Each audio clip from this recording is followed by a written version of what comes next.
Putusan nomor 149 PHPU BUP 23 2025 demi keadilan berdasarkan ketuhanan Yang Maha Esa, Mahkamah Konstitusi Republik Indonesia yang mengadili perkara konstitusi pada tingkat pertama dan terakhir menjatuhkan putusan dan perkara perselisihan hasil pemilihan Bupati dan Wakil Bupati Sigi tahun 2024 yang diajukan oleh Muhammad Agus Rahmat Lama Karate dan Samuel Riga, pasangan calon Bupati dan Wakil Bupati dalam pemilihan Bupati dan Wakil Bupati Kabupaten Sigi tahun 2024 nomor urut 2, memberi kuasa kepada Kaharudin Syah dan kawan-kawan selanjutnya disebut sebagai pemohon. Terhadap Komisi Pemilihan Umum Kabupaten Sigi memberi kuasa kepada Agus Darwis dan kawan-kawan selanjutnya disebut sebagai termohon.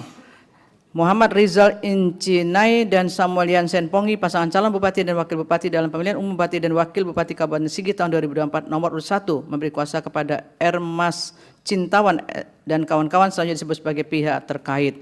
Membaca permohonan pemohon dan seterusnya dianggap diucapkan, duduk perkara dan seterusnya dianggap diucapkan. Pertimbangan hukum berkenaan dengan kewenangan mahkamah dan seterusnya dianggap diucapkan. Mahkamah berwenang untuk mengadili permohonan aku, oleh karena itu eksepsi berkenaan dengan kewenangan mahkamah tidak beralasan menurut hukum. Berkenaan dengan tenggang waktu pengajuan permohonan dan seterusnya dianggap diucapkan, pemohon diajukan masih dan tenggang waktu. Berkenaan dengan eksepsi permohonan pemohon kabur dan seterusnya dianggap diucapkan adalah tidak beralasan menurut hukum. Oleh karena itu Mahkamah akan mempertimbangkan ketermuan pasal 158 Undang-Undang 10 2016 berkaitan dengan pokok permohonan. Bahwa berkenaan dengan permohonan aku, pemohon mendalilkan dalil permohonan dan seterusnya dianggap diucapkan. Bahwa setelah Mahkamah mendengar dan membaca secara sama dalil pemohon, jawaban termohon, keterangan pihak terkait dan Bawaslu Kabupaten Sigi dan alat bukti yang diajukan serta fakta hukum yang terungkap dalam persidangan, Mahkamah mempertimbangkan sebagai berikut. Bahwa berkenaan dengan dalil pemohon yang menyatakan keputusan KPU Kabupaten Sigi 212/2024 yang cacat yuridis sehingga patut dinyatakan batal demi hukum. Dalam kaitan ini tanpa Mahkamah bermaksud nilai keabsahan keputusan KPU, penting bagi Mahkamah untuk terlebih dahulu menguraikan syarat sahnya ketun dan dalam pasal 52 ayat 1 Undang-Undang 30 2014 dan seterusnya dianggap diucapkan. Berdasarkan fakta hukum dalam persidangan, termohon menjelaskan bahwa dalil pemohon aku merupakan kekeliruan redaksional yang tidak menimbulkan kerugian dan ketidakpastian hukum bagi pemohon untuk menentukan awal waktu dalam tenggang waktu permohonan. Secara faktual, penetapan hasil perolehan suara calon Bupati dan Wakil Bupati Kabupaten Sigi tahun 2024 pada hari Kamis tanggal 5 Desember 2024 telah diketahui dan dihadiri langsung oleh pihak pemohon. Selain itu, termohon telah merevisi kesalahan redaksional tersebut dan seterusnya dianggap diucapkan. Dengan demikian, kesalahan redaksional tersebut tidak kemudian menimbulkan cacat yuridis yang menimbulkan keputusan KPU Kabupaten Sigi 211/2024 batal demi hukum. Oleh karena itu, Mahkamah berpendapat tidak terdapat hal yang memperkuat untuk kemudian mengabulkan permohonan sehingga permohonan pemohon tidak beralasan menurut hukum. Bahwa selanjutnya pemohon mendalilkan adanya distorsi penjelasan oleh termohon KPU Sulawesi Tenggara dan Bupati Sigi berkenaan dengan syarat penggunaan hak pilih yang menyebabkan banyaknya pemilihan tidak dilayani atau ditolak oleh petugas KPPS.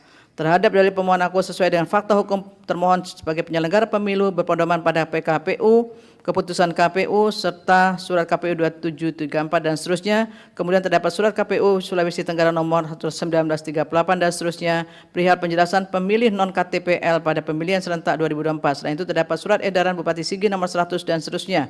Setelah Mahkamah mencermati ketiga instrumen hukum tersebut, pada pokoknya pemilih dapat memberikan hak pilihnya dengan menunjukkan KTPL atau biodata penduduk selain kartu keluarga, sehingga tidak terdapat distorsi penjelasan sebagaimana didalilkan oleh pemohon. Terlebih adanya surat edaran Bupati Sigi dan seterusnya dianggap diucapkan tidak mengikat secara hukum bagi termohon.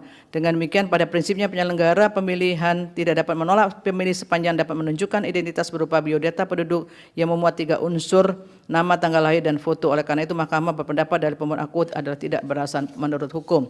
Bahwa pemohon juga mendalilkan adanya pelanggaran bersifat TSM dengan melibatkan Bupati Sigi dan Wakil Bupati Sigi dalam beberapa kesempatan. Terhadap dari pemohon aku sesuai dengan fakta hukum dalam persidangan, Bupati Sigi yang berkampanye di luar hari kerja telah menyampaikan izin kampanye dan Wakil Bupati Sigi selaku petahana telah menyampaikan surat cuti di luar tanggungan negara kepada termohon dan seterusnya dianggap diucapkan, sehingga Mahkamah tidak dapat meyakini adanya pelanggaran TSM sebagaimana didalilkan oleh pemohon. Dengan demikian, Mahkamah berpendapat dari pemohon aku adalah tidak beralasan menurut hukum. Video-video bukti dan seterusnya dianggap diucapkan. Bahwa berdasarkan seluruh pertimbangan hukum tersebut di atas, Mahkamah berpendapat terhadap permohonan aku tidak terdapat alasan untuk menunda keberlakuan pasal 158 Undang-Undang 10 2016 yang berkaitan dengan kedudukan hukum pemohon dan seterusnya dianggap diucapkan. Terlebih terhadap permohonan aku Mahkamah tidak menemukan adanya kondisi atau kejadian khusus dan seterusnya dianggap diucapkan, serta perbedaan perolehan suara antara pihak terkait dan pemohon adalah 6,31%. Menimbang berdasarkan pertimbangan hukum di atas, pemohon tidak memiliki kedudukan hukum untuk mengajukan permohonan aku. Dengan demikian, eksepsi termohon dan pihak terkait bahwa pemohon tidak memiliki kedudukan hukum adalah beralasan menurut hukum dan seterusnya dianggap diucapkan. Konklusi dan seterusnya dianggap diucapkan.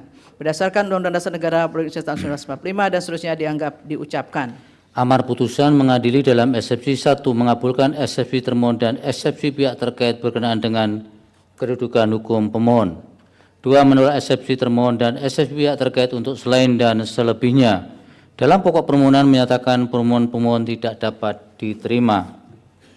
Demikian diputus dalam rapat permusyawaratan hakim oleh 9 hakim konstitusi, yaitu nama-nama hakim dianggap diucapkan pada hari Jumat tanggal 31 bulan Januari tahun 2025 yang diucapkan dalam sidang plenum Mahkamah Konstitusi terbuka untuk umum pada hari Rabu tanggal 5 bulan Februari tahun 2025 selesai diucapkan pukul 9:58 waktu Indonesia Barat oleh 9 hakim konstitusi di atas dengan dibantu oleh Sarfina Sabila sebagai panitia pengganti serta dihadiri oleh para pihak.